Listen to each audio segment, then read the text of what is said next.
Namaskar. Good evening to all of you. Radhe Radhe. So this is Gaurav Pant, and today in thermodynamics, basic thermodynamics, we are going to have a very important topic, that is steady flow energy equation. Okay, SFEE short में इसको बोला जाता है. ठीक है. So that is related to open system in thermodynamics. So it is also known as open system analysis. Okay, so we are doing the open system analysis today. उससे पहले मैं आपको बताता हूँ क्या ओपन सिस्टम होता है. आप सबको शायद पता होगा कि ओपन सिस्टम मीन्स जो फिजिकली ओपन होता है, जिसमें एक इनलेट होता है और एक आउटलेट होता है. Such a system is known as open system. जैसे कि आपका पंप जो घरों में होता है, जो आपके किसी टैंक से पानी को लेता है और फिर ऊपर उसको छत के ऊपर छोड़ता है. ठीक है. So that is also open system.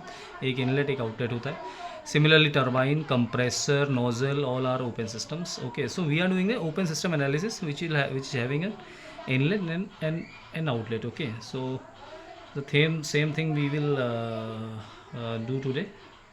So anyway, now I'm starting this. Quickly we'll be doing, and it is very important. Okay, very important, because in all the examinations it is very generally asked in the examinations. You can take any example of any IIT, NIT, or any university examination. So it is very important in any university examination for BTech first year students also. So it plays a very big role for your scoring in marks in your university examinations. Okay, so this is the inlet of this open system. This is the outlet of the open system. So I'm showing you the inlet, outlet.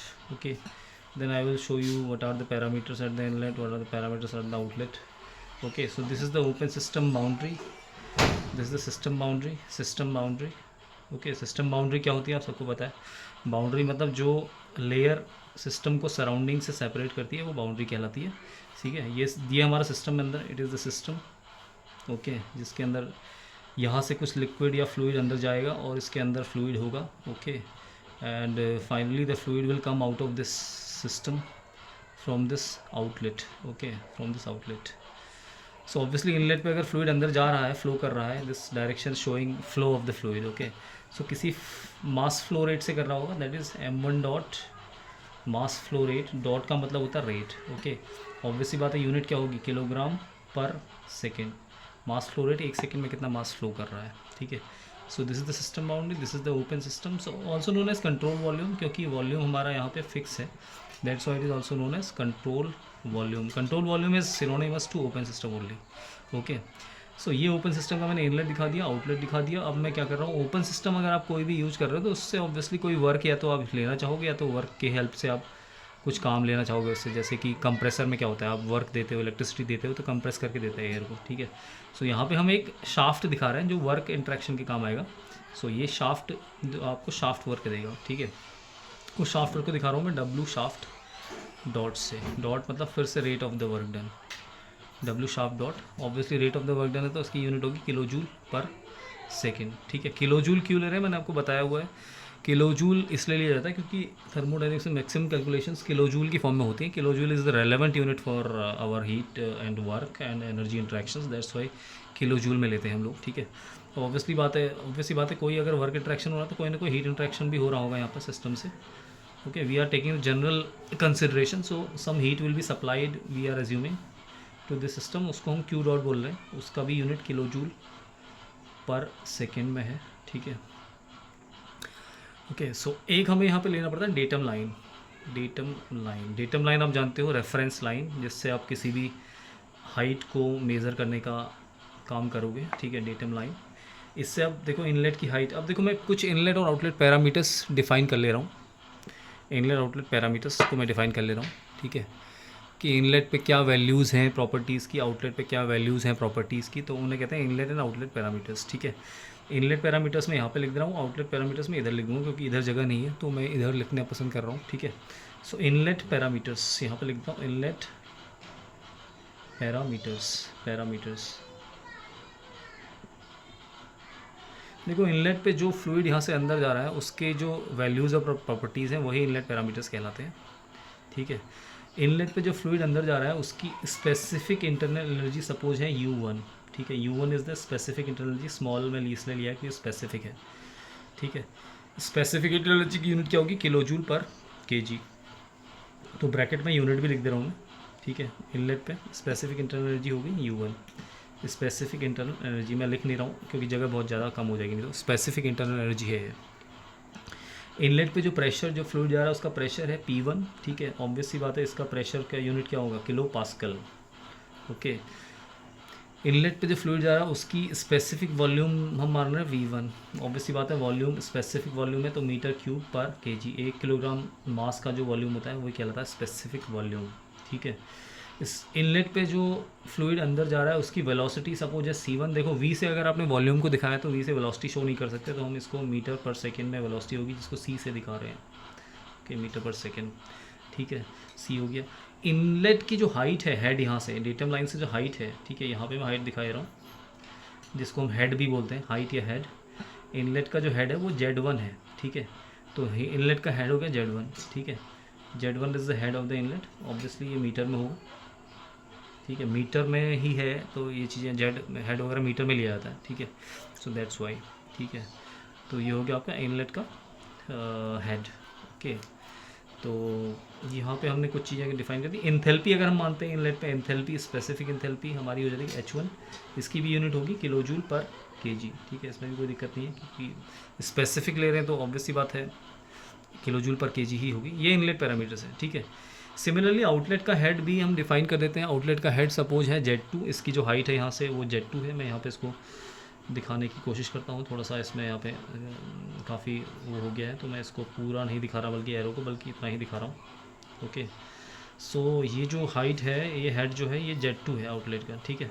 तो ये inlet parameters define कर दिए। अब outlet parameters define कर लेता हूँ, कोई ज़्यादा इसमें दिक्कत नहीं है, मैं इसी के बगल में लिख दे रहा हूँ outlet parameters. Outlet parameters, outlet parameters, ठीक है। आउटर पैरामीटर्स क्या होंगे, U2 होगा, एक P2 होगा, ठीक है। प्रेशर स्पेसिफिक वॉल्यूम V2 होगा। वेलोसिटी फ्लूइड की C2 होगी। हाइट हेड जो होगा वो Z2 होगा। स्पेसिफिक एंथैल्पी H2 होगी, ठीक है। ये आउटलेट पैरामीटर्स हो गए। तो यूनिट मैंने बीच में लिख दिया, तो यूनिट तो सबको कॉमन है। So this is the basic we can say the layout of the open system, ठीक है। यहाँ से इनलेट पे मास अंदर जा रहा है, यहाँ पे मास बाहर निकल रहा है, तो this is the thing, okay. Control volume मैंने आपको दिखा दिया, सिस्टम बाउंड्री मैंने आपको दिखा दी है, ठीक है। इसको कंट्रोल सरफेस भी बोल सकते हैं, सिस्टम बाउंड्री को कंट्रोल सरफेस, ओके। अब ये हो गया हमारा ओपन सिस्टम। अब हमें इसको एनालाइज करना है। एनालाइज करने के लिए देखो, there are 3 assumptions in the open system. Assumptions in the open system, assumptions of open system बोल लो, चाहे एजम्पशंस ऑफ SFEE बोल लो। 3 एजम्पशंस हम लोग फॉलो करते हैं। पहला एजम्पशन है कंजर्वेशन ऑफ एनर्जी, या फर्स्ट लॉ ही कह सकते हो आप इसको, conservation of energy. First law ही है conservation of energy, nothing more than that, conservation of energy, ठीक है। सेकेंड एजम्पशन क्या है, conservation of mass, conservation of mass, conservation of mass. Third assumption क्या होने वाला है, थर्ड एजम्पशन होगा स्टीडी फ्लो, स्टीडी फ्लो। एक एक करके हम इनको देखते हैं। स्टीडी फ्लो का मतलब आपको पता होगा, टाइम के साथ अगर कोई चीज़ वेरी नहीं कर रही है, टाइम के साथ अगर जो भी प्रॉपर्टीज़ हैं वो फिक्स है, कांस्टेंट है, उसको स्टीडी फ्लो कहते हैं। मैं इसका एग्जांपल भी लेता हूँ, जो वक्त के साथ नहीं बदलते वो स्टीडी हैं लोग, और जो वक्त के साथ बदल जाते हैं वो अनस्टीडी हैं, ठीक है। वक्त के साथ बदल जाने वाला अनस्टीडी, वक्त के साथ नहीं बदलने वाला स्टीडी है, ठीक है। तो वैसा ही हम फ्लूइड में भी ले सकते हैं, जो टाइम के साथ जिसकी वैल्यूज़ प्रॉपर्टी की नहीं बदल रही हैं। जैसे m1 डॉट अगर किलोग्राम पर सेकेंड मास फ्लो रेट है, तो during the entire study m1 dot ही रहना चाहिए, ठीक है। ये U1 है तो U1 ही रहना चाहिए during the entire study. Time के साथ ऐसा नहीं कि अभी 1 सेकंड में U1 है, फिर U1 से U1 प्लस समथिंग हो गया, फिर U1 मतलब अभी 10 मीटर पर सेकेंड है, फिर 12 मीटर पर सेकेंड होगा, फिर 15 मीटर पर सेकेंड होगा, फिर 20 मीटर पर सेकेंड होगा, फिर 5 मीटर पर सेकेंड होगा। So it is unsteady flow, okay.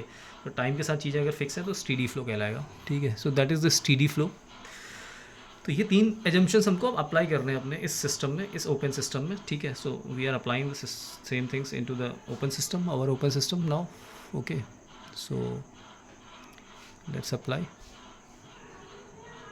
Okay. So for applying you have to see this. मैंने ऑलरेडी सब कुछ ये आपको दिखा दिया है, आई थिंक आप लोग सब ने देख लिया है, ओके। सो अब हम नेक्स्ट पेज में जा रहे हैं अपने इसको अप्लाई करने के लिए, ठीक है। सो अप्लाई करने के लिए पहला एजम्पशन जो अप्लाई करना है हमको, फर्स्ट एजम्पशन वो है कंजर्वेशन ऑफ एनर्जी, ठीक है। Applying conservation of energy, applying conservation of energy, applying conservation of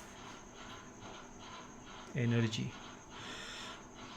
देखो भाई, कंजर्वेशन ऑफ एनर्जी का मतलब क्या है? एनर्जी कंजर्व रहनी चाहिए, मतलब इनलेट पे एनर्जी बराबर आउटलेट पे energy, energy at the inlet बराबर energy at the outlet, energy at the outlet, ठीक है। इनलेट पे एनर्जी बराबर आउटलेट पे एनर्जी के बराबर होनी चाहिए, सीधी सी बात है। This is the conservation of energy. देखो इनलेट पे कौन कौन सी एनर्जी है, फिर से मैं ये पुराने डायग्राम को फिर से दिखा रहा हूँ, जो डायग्राम मैंने बनाया था इसका, ठीक है। देखो इनलेट पे कौन कौन सी एनर्जी जा रही है अंदर, जब फ्लूइड अंदर जाएगा तो उसके साथ क्या एनर्जी आ रही है, स्पेसिफिक इंटरनल एनर्जी जा रही है, ठीक है।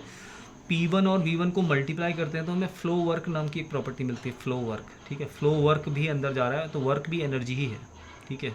Work is energy in transit, तो फ्लो वर्क भी अंदर जा रहा है, ठीक है। P1 इंटू V1 होता है इनलेट पे, आउटलेट पे P2 इंटू V2 होता है।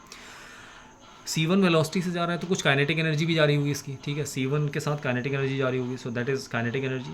Z1 इसकी हाइट है, हेड है, तो इसके साथ कुछ पोटेंशियल एनर्जी भी होगी इस लिक्विड की, फ्लूइड के अंदर जो जा रहा है, ठीक है। So that is thing, that is a potential energy. और एंथैल्पी तो हम बाद में देख लेंगे अभी, ठीक है। वो सेम एनर्जीज आउटलेट पे भी मिल रही होंगी, ठीक है। इसके अलावा देख सकते हो आप इनलेट पे एक हीट भी आपके अंदर सप्लाई हो रही है, हीट Q डॉट, जिसका rate of work done, rate of heat transfer है Q डॉट, किलो जूल पर सेकेंड में, ठीक है। ये इनलेट पे एनर्जीज है, ठीक है। और आउटलेट पे एनर्जीज देख लीजिए, U2 P2 V2 का फ्लो वर्क मिलेगा, ठीक है। आउटलेट पे काइनेटिक एनर्जी मिलेगी, आउटलेट पे पोटेंशियल एनर्जी मिलेगी, ठीक है।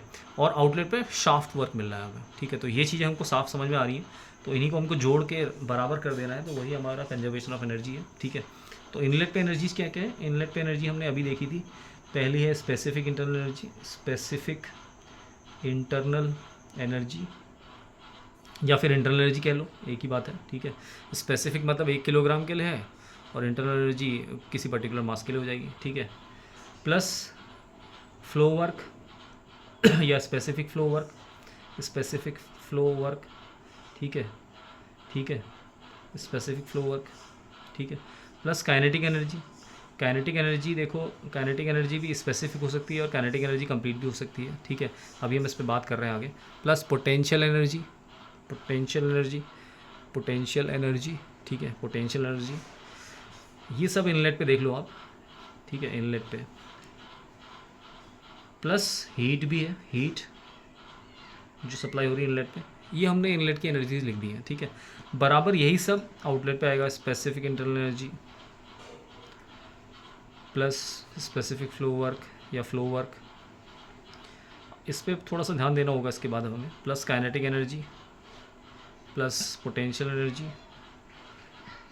प्लस शाफ्ट वर्क आउटलेट पे, ये आउटलेट पे है, ठीक है, outlet plus shaft work, shaft work,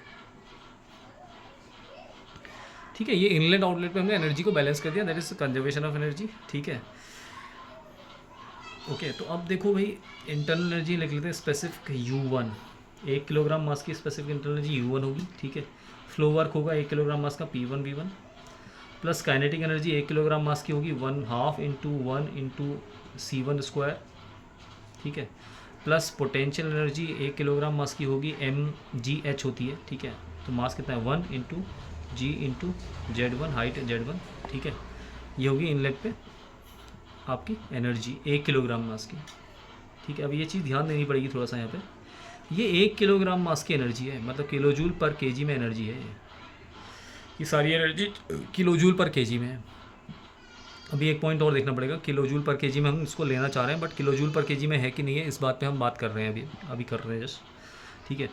तो ये किलो जूल पर केजी में एनर्जीज हम मान रहे हैं, ठीक है। U1 को हमने देखो किलो जूल पर केजी में लिया था, U1 की यूनिट मैंने लिखी है किलो जूल पर केजी, P2 की वैल्यू यूनिट किलो पास्कल लिखी हुई है, ठीक है। लेकिन C2 का जो यूनिट है वो मीटर पर सेकेंड है, और Z2 की यूनिट मीटर है, ये ध्यान देना पड़ेगा, ठीक है। तो एक बात मैं आपको बताना चाहता हूँ, देखो U1 की यूनिट तो किलो जूल पर केजी है, कोई दिक्कत नहीं है। P1 V1 की यूनिट भी किलो जूल पर केजी होगी, इसमें भी कोई दिक्कत नहीं है। लेकिन आप ये बताइए, अगर 1 किलोग्राम मास आपने लिया, उसकी वेलोसिटी मीटर पर सेकेंड में दी हुई है, ठीक है, और इससे अगर आप काइनेटिक एनर्जी निकालोगे, तो ये काइनेटिक एनर्जी तो भाई किलो जूल में निकलेगी कि जूल में निकलेगी? तो अगर 5 किलो मास है, ठीक है, 5 स्क्वायर बाई 2, ये किलो जूल होगा, जूल होगा, 5 स्क्वायर बाई 2 जूल होगा ये, ठीक है, जूल। तो इसको डिवाइड करना पड़ेगा 1000 से किलो जूल में कन्वर्ट करने के लिए, ठीक है, इसलिए मैंने यहाँ पे डिवाइड कर दिया 1000 से। ऐसे ही ये पोटेंशियल एनर्जी भी किलो जूल में नहीं निकल रही, बल्कि जूल में निकल रही है, ठीक है। 5, अगर इसकी हाइट है 5 मीटर, ठीक है, तो जी इंटू 5 ये जूल में पोटेंशियल एनर्जी है, तो इसको भी डिवाइड करना पड़ेगा 1000 से, ठीक है। तो 1000 से डिवाइड इसलिए किया क्योंकि we want this entire equation in kilo joule पर केजी, ठीक है। अब ये किलो जूल पर केजी में हो चुका है ये भी किलो जूल पर केजी में हो चुका है, तो पूरी इक्वेशन हमारी किलो जूल पर केजी में है, ठीक है। पूरी इक्वेशन किलो जूल पर केजी में हो चुकी है। लेकिन देखो जो हीट दी हुई है इनलेट पे क्यू डॉट, ये तो भाई किलो जूल पर सेकेंड में दी हुई है। अभी हमको जो हमने डायग्राम लिया था इसमें किलो जूल पर सेकेंड में लिया हुआ था, ठीक है। हीट किलो जूल पर सेकेंड में लिया हुआ था, तो भाई ये किलो जूल पर सेकेंड में लिया हुआ है, तो ऑब्वियस सी बात है। और मास फ्लो रेट भी देख लो आप, इनलेट पे जो मास अंदर जा रहा है उसका फ्लो रेट कितना है, m1 डॉट किलोग्राम पर सेकेंड। 1 सेकेंड में m1 डॉट मास जा रहा है, और 1 किलोग्राम मास के साथ इतनी एनर्जी अंदर जा रही है जो हमने लिखी है, ठीक है। 1 किलोग्राम मास के साथ इतनी एनर्जी अंदर जा रही है, और 1 सेकेंड में m1 डॉट मास अंदर जा रहा है, तो इसका मतलब 1 सेकेंड में कितनी एनर्जी अंदर जा रही होगी, m1 डॉट इंटू ये वाला, ठीक है। तो ये आपका किलो जूल पर सेकेंड में कन्वर्ट हो जाएगा। वैसे भी देखा जाए तो यूनिट्स बैलेंस करोगे अगर आप, किलोग्राम पर सेकेंड इंटू किलो जूल पर केजी, अगर आप इनको मल्टीप्लाई करोगे तो किलो जूल से किलो जूल कैंसिल हो जाएगा, किलोग्राम से किलोग्राम कैंसिल हो जाएगा, तो किलो जूल पर सेकेंड में ही बदल जाएगा, ठीक है। सो ये इक्वेशन किलो जूल पर सेकेंड में हो जाएगी पूरी। अब इसमें कोई दिक्कत नहीं है, ठीक है। सो ये इनलेट पे है हमारा, ठीक है। फिर से मैं देख लेता हूँ, m1 डॉट किलोग्राम पर सेकेंड है इंटू ये जो एनर्जी की वैल्यू है ये किलो जूल पर केजी में है, तो ऑब्वियस सी बात है ये किलो जूल पर सेकेंड में आ चुका है, और ये क्यू भी किलो जूल पर सेकेंड में है, तो दोनों को जोड़ सकते हैं। किलोमीटर में ही किलोमीटर जोड़ सकते हो आप, किलोमीटर मीटर नहीं जोड़ सकते, वही कॉन्सेप्ट है बस केवल, ठीक है। तो ये चीज़ हो गया, ये इनलेट पे एनर्जी जा गई बराबर। आउटलेट पे भी वो सेम हो जाएगा, ठीक है। आउटलेट पे एनर्जी हो जाएगी U2 plus P2V2 plus half into 1 into C2 square by 2000, ठीक है। वो मैंने सीधे 1000 से डिवाइड यहीं पे कर दिया, plus 1 into g into Z2 by 1000, ठीक है। अब ऑब्वियसली बात है यहाँ भी M2 से मल्टीप्लाई करना पड़ेगा, M2 डॉट से, ठीक है, मास फ्लो रेट से, प्लस W शाफ्ट डॉट। अब यहाँ पे दोबारा बताने की मेरे ख्याल से ज़रूरत नहीं है, हम किलो जूल पर सेकेंड में पूरी इक्वेशन को लेना चाह रहे हैं, इसीलिए हमने किलोग्राम पर सेकेंड को मल्टीप्लाई किया किलो जूल पर केजी से, ठीक है। तो ये इक्वेशन हमारी बन चुकी है, ठीक है। अब देखो ये फर्स्ट हमने लगाया assumption conservation of energy. Second assumption क्या है, सेकेंड एजम्पशन है कंजर्वेशन ऑफ मास। अब हमको लगाना है कंजर्वेशन ऑफ मास, ठीक है। इसके आगे हम कंजर्वेशन ऑफ मास लगाते हैं। Second is conservation of mass, applying conservation of mass, applying conservation of mass, conservation of mass, conservation of मास। देखो कंजर्वेशन ऑफ मास का सिंपल सा मतलब है जितना मास अंदर जाएगा उतना मास ही बाहर आएगा। m1 dot should be equals to m2 dot, natural सी बात है, जितना मास अंदर जाएगा उतना मास ही बाहर आएगा, तो हमारा कोई मास न तो पैदा होगा ना तो ख़त्म होगा, ठीक है। No mass should be accumulated in the system, okay, that is conservation of mass, m1 dot equals to m2 dot. तो इसमें रख देते हैं m1 dot equals to m2 dot. Obviously दोनों बराबर होंगे, किसी एक m डॉट के बराबर होने चाहिए, ठीक है। तो m dot into U1 plus P1V1 plus C1 square by 2000, मैंने डायरेक्ट मल्टीप्लाई कर दिया तो ये C1 स्क्वायर बाई 2000 हो गया, plus GZ1 by 1000 plus Q dot बराबर m dot into U2 plus P2V2 plus C2 square by 2000 plus GZ2 by 1000 plus W shaft dot, ठीक है। ये कट रहा है तो नीचे लिख रहा हूँ मैं इसको, plus W shaft dot. So this entire equation is in kilo joule पर सेकेंड, ठीक है, सेकेंड में है, ठीक है, किलो जूल पर सेकेंड में है पूरी इक्वेशन। अब देखो m डॉट से डिवाइड कर दो पूरी इक्वेशन को, m डॉट अगर कॉमन ही है तो इसको डिवाइड भी कर सकते हैं। U1 plus P1V1 plus C1 square by 2000 plus GZ1 by 1000 plus, अब डिवाइड करेंगे तो Q dot upon m dot, ठीक है, ये हो जाएगा बराबर कितना आना चाहिए, U2 plus P2V2 plus C2 square by 2000 plus GZ2 by 1000 plus W shaft dot upon m dot, W shaft dot upon m dot, W shaft dot upon m dot, ठीक है। तो W sharp dot upon M dot, ये cut गया तो मैं इसको नीचे लिख देता हूँ, plus W sharp dot upon M dot, W sharp dot upon M dot. ठीक है। देखो भाई, अब देखो सिंप्लीफिकेशन हो सकता है, Q dot upon M dot को लिख सकते हैं, अब रेट नहीं रहेगा। ठीक है, इसको स्मॉल क्यू लिख सकते हैं। तो स्मॉल क्यू लिखेंगे तो ऐसा हो सकता है U one plus P one V one plus C one square by 2000 plus G Z one by 1000 plus Q, small Q. ठीक है, स्मॉल क्यू मतलब हीट ट्रांसफ़र पर केजी। ठीक है, equals to U two plus P two V two plus C two square by 2000 plus G Z two by 1000, G Z two by 1000 plus W shaft small, W shaft small. ठीक है, तो ये हो गया outlet पे आपका। ठीक है, अब ये इक्वेशन देखो पूरी अगर आप नोटिस करोगे तो किलो जूल पर केजी में हो चुकी है। ठीक है, क्योंकि Q dot upon M dot है। ठीक है, सो इक्वेशन किलो जूल पर केजी में, यही कहलाती है हमारी steady flow energy equation. This is the steady flow energy equation. Okay, steady flow energy, यही है स्टीडी फ्लो एनर्जी इक्वेशन, या S F double E, S F double E यही है। ठीक है, तो ये भाई एस एफ डबल यहाँ पे डेवलप हो चुकी है। देखो इसमें सब स्टीडी है, स्टीडी मतलब टाइम के साथ कोई भी प्रॉपर्टी वैल्यू चेंज नहीं करेगी।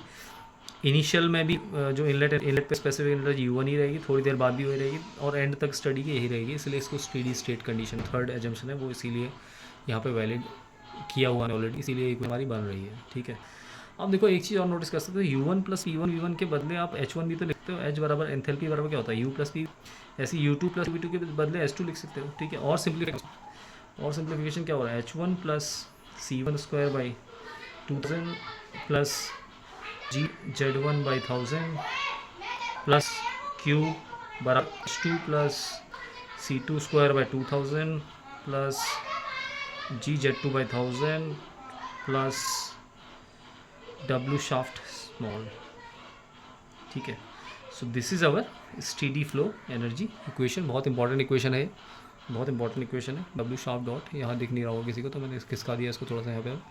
डब्ल्यू शाफ्ट डॉट पे, डब्ल्यू शाफ्ट डॉट नहीं है, सॉरी ये रेट नहीं है अभी। सो this is the S F double ई। ठीक है, ये हमारा यहाँ पे डिराइव हो चुका है पूरा। सो ठीक है, so this is the steady flow energy equation. बहुत ही इंपॉर्टेंट इक्वेशन है, बहुत एग्जाम्स में बहुत ज़्यादा पूछी जाती है, तो बहुत, लेकिन बनाने का तरीका पूरा यही है जैसे मैंने आपको बताया। पूरा आपको एक डायग्राम प्रॉपर बनाना चाहिए। ठीक है, जैसे मैंने डायग्राम बनाया, लेबल डायग्राम, ये पूरा आपको प्रॉपर्ली मेंशन होना चाहिए। इसके बाद पैरामीटर्स को प्रॉपर्ली मेंशन करना चाहिए, यूनिट्स प्रॉपर्ली मेंशन करना चाहिए। इसके बाद आप प्रोसेस जो मैंने बताया आपको, एजम्पशंस, उनको अप्लाई करते रहिए। Finally you will get the equation, that is steady flow energy equation. So if you are doing in this manner, तो आपको 5 में से 5 नंबर मिल सकते हैं पूरे, क्योंकि ये पूरा प्रोसेस एकदम सही है, इसमें कोई दिक्कत नहीं है। एप्लीकेशंस इसके हैं, turbine, nozzle, compressor, diffuser, boiler, ये जितने ओपन सिस्टम्स होते हैं सब इसके एप्लीकेशन है। ठीक है, so that's the steady flow energy equation, यहाँ पे कंप्लीट होती है। ठीक है, so you can give your feedback to me in the terms of comments on the video, and बताइए आपको कुछ समझना हो तो you tell, I will try to make a video on that topic also. So thank you so much, Radhe Radhe, Radhe Radhe. Okay, all the best for your examination.